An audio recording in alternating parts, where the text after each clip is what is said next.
আমি জয়েন্ট ফ্যামিলিতে বড় হয়েছি। এখন হাজব্যান্ডের কাজের সূত্রে আমাদের প্রায় সময় বাইরেই থাকতে হয়। বাড়ির লোকেদের সাথে সেভাবে থাকা তো আর হয়ে ওঠে না।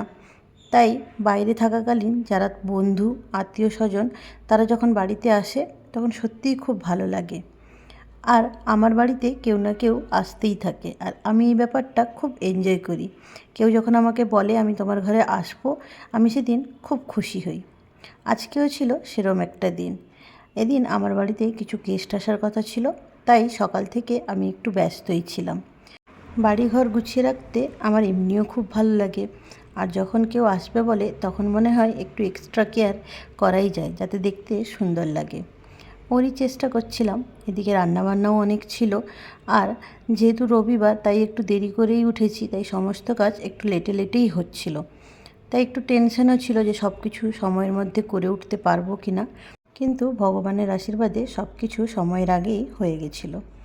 আমি কিছুটা ঘর গুছিয়ে চলে এসেছিলাম রান্নার দিকে। রান্নাটা একটু এগিয়ে আবার যেটুকু বাকি আছে সেটুকুও করে নিব। আজকে সবই ভেজ রান্না করছিলাম। কাকু কাকিমা এমনি তো ননভেজ খান, কিন্তু আজকে কোনো কারণে ওনারা ভেজ খান।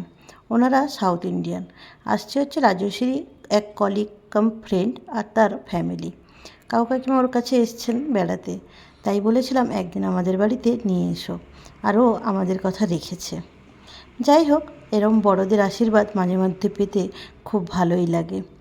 কী কী রান্না করলাম আর ওনাদের সাথে আমরা কেমন সময় স্পেন্ড করলাম সেটা অবশ্যই তোমাদের সাথে পরের ভিডিওতে শেয়ার করব। সত্যি কথা বলতে আমরা সত্যিই খুব ব্লেসড যে আমার চারপাশে এমন মানুষ আছেন যারা শুধুমাত্র পজিটিভ থিঙ্কিং নিয়ে চলেন। এর জন্যই বোধহয় জীবন খুব সুন্দর।